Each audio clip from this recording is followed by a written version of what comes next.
आज है 9 मार्च सोमवार का दिन। हरकारा के इस ऑडियो अंक में आपका स्वागत है।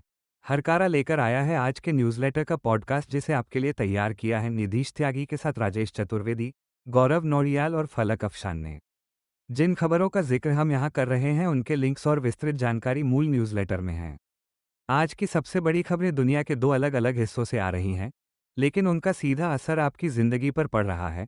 एक तरफ मध्य पूर्व में युद्ध अपने 10वें दिन में पहुंच गया है, जहां कच्चे तेल की कीमत $100 के पार चली गई है और ईरान को मुजद्दबा खामेनेई के रूप में नया सुप्रीम लीडर मिल गया है।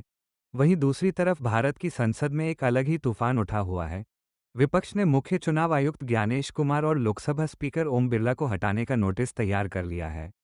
इसके अलावा राहुल गांधी ने प्रधानमंत्री नरेंद्र मोदी पर विदेशी समझौतों को लेकर गंभीर आरोप लगाए हैं।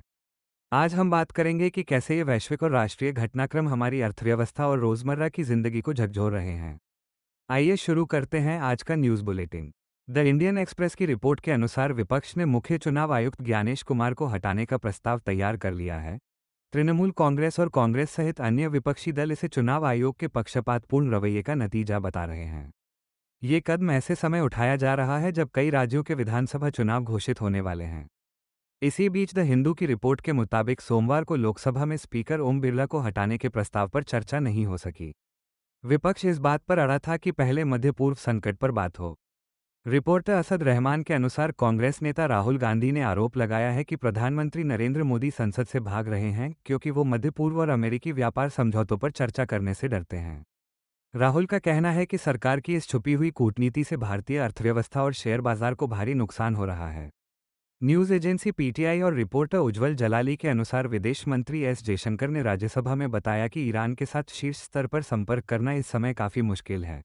उन्होंने कहा कि पश्चिम एशिया में बढ़ता संघर्ष भारत की ऊर्जा सुरक्षा और वैश्विक सप्लाई चेन के लिए बड़ा खतरा है।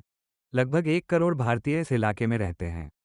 सरकार लगातार निकासी के प्रयास कर रही है और अब तक 67,000 से ज़्यादा भारतीय सुरक्षित लौट चुके हैं। द हिंदू की रिपोर्टर विजेता सिंह के अनुसार मणिपुर के चुराचांदपुर में भारतीय जनता पार्टी की स्थानीय इकाई ने अपने ही केंद्रीय और राज्य नेतृत्व के खिलाफ विरोध प्रदर्शन किया है। ये प्रदर्शन जोमी जनजाति के बीजेपी विधायक वंगजागिन वाल्टे की मौत के मामले में न्याय न मिलने पर हुआ। पिछले साल मई में जातीय हिंसा के दौरान भीड़ ने उन पर जानलेवा हमला किया था। उनका शव अब भी अस्पताल में है और परिवार अंतिम संस्कार करने से इनकार कर रहा है। द टेलीग्राफ और पीटीआई की रिपोर्ट के मुताबिक केंद्र सरकार ने संसद में स्पष्ट किया है कि वाराणसी का मणिकर्णिका घाट भारतीय पुरातत्व सर्वेक्षण यानी एएसआई का संरक्षित स्मारक नहीं है। केंद्रीय संस्कृति मंत्री गजेंद्र सिंह शेखावत ने बताया कि वहां चल रहा निर्माण कार्य महज एक जीर्णोद्धार परियोजना है। इसका मकसद घाट की मजबूती बढ़ाना और अंतिम संस्कार के लिए आने वाले लोगों के लिए बुनियादी सुविधाएं बेहतर करना है। विपक्षी दलों ने ऐतिहासिक ढांचे को नुकसान पहुंचने का आरोप लगाया था। सिप्री की ताज़ा रिपोर्ट और रिपोर्टर जवारिया राणा की जानकारी के मुताबिक भारत अभी भी यूक्रेन के बाद दुनिया का दूसरा सबसे बड़ा हथियार आयातक देश बना हुआ है। रूस, फ्रांस और इजराइल भारत के सबसे बड़े हथियार आपूर्तिकर्ता हैं। हालांकि पिछले 5 सालों के मुकाबले भारत के हथियार आयात में 4% की मामूली कमी आई है। इसका मुख्य कारण भारत की अपनी स्वदेशी हथियार निर्माण क्षमता में वृद्धि को माना जा रहा है। न्यूयॉर्क टाइम्स और अल जजीरा की संयुक्त रिपोर्ट्स के अनुसार मध्य पूर्व का युद्ध अपने 10वें दिन में प्रवेश कर चुका है। कच्चे तेल की कीमत $100 प्रति बैरल के पार हो गई है। अयातुल्ला अली खामेनेई की मौत के बाद उनके बेटे मुजद्दबा खामेनेई को ईरान का नया सर्वोच्च नेता नियुक्त किया गया है।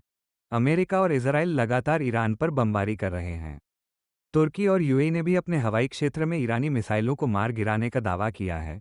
रिपोर्टर सुकल्प शर्मा के मुताबिक भारत के लिए यह एक बड़ा आर्थिक संकट है क्योंकि तेल की सप्लाई चेन बुरी तरह बाधित हो रही है।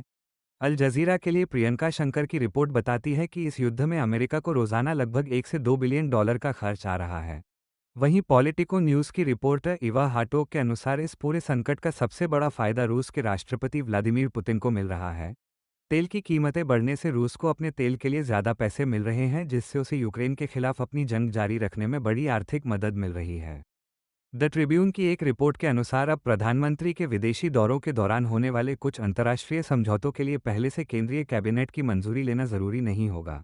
कैबिनेट सचिवालय की नई गाइडलाइन के तहत अब विदेश मंत्रालय हर 6 महीने में एक नोट तैयार करेगा। इसे केवल जानकारी के लिए कैबिनेट के सामने रखा जाएगा। आलोचक इसे प्रधानमंत्री के काम करने के तरीके में बड़ा बदलाव मान रहे हैं जो कैबिनेट की भूमिका को कमजोर कर सकता है।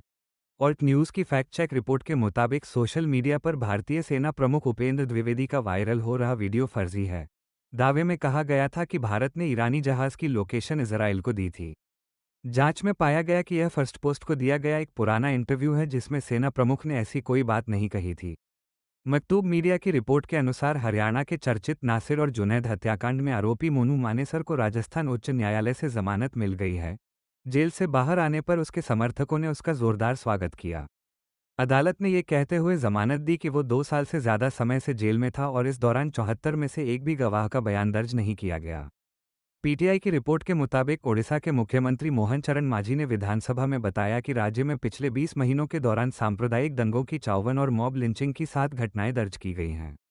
दूसरी तरफ आर्टिकल 14 की एक विस्तृत रिपोर्ट के अनुसार देश के कई हिस्सों में रमजान के दौरान मुसलमानों के खिलाफ हिंसा और उत्पीड़न के मामले बढ़े हैं। पंजाब की सिटी यूनिवर्सिटी और लखनऊ यूनिवर्सिटी में इबादत से जुड़ी जगहों को लेकर तनाव और छात्रों के साथ बदसलूकी की खबरें सामने आई हैं। अल जजीरा में अनला सफदर की रिपोर्ट के अनुसार एक नए अध्ययन में पाया गया है कि ब्रिटिश मीडिया में मुसलमानों के प्रति कवरेज काफ़ी पक्षपातपूर्ण है। लगभग 40,000 लेखों के विश्लेषण से पता चला कि 70% खबरों में मुसलमानों को नकारात्मक पहलुओं से जोड़ा गया। इसका सीधा असर ब्रिटेन में बढ़ रहे हेट क्राइम्स पर देखा जा रहा है।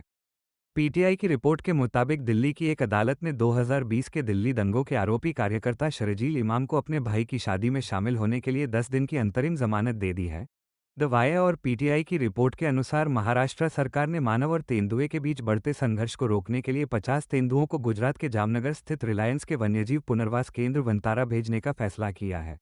20 तेंदुए पहले ही वहां भेजे जा चुके हैं। हालांकि कई पर्यावरण कार्यकर्ताओं ने इस कदम की आलोचना की है। वनशक्ति संस्था के स्टालिन दयानंद का आरोप है कि जंगलों में कॉर्पोरेट निवेश को आसान बनाने के लिए इन शिकारी जानवरों को वहां से हटाया जा रहा है। आज के बुलेटिन में बस इतना ही। दुनिया भर की राजनीतिक उथल-पुथल और आर्थिक झटकों का सीधा असर हमारी और आपकी ज़िंदगी पर पड़ता है। अपनी प्रतिक्रिया और सुझाव हमें ज़रूर बताएं। हम मिलेंगे हरकारा के अगले अंक में। तब तक जुड़े रहें हमारे साथ यूट्यूब, स्पॉटिफाई और अन्य सोशल मीडिया प्लेटफॉर्म्स पर। सुनते रहिए हरकारा, जहां शोर कम और रोशनी ज़्यादा है।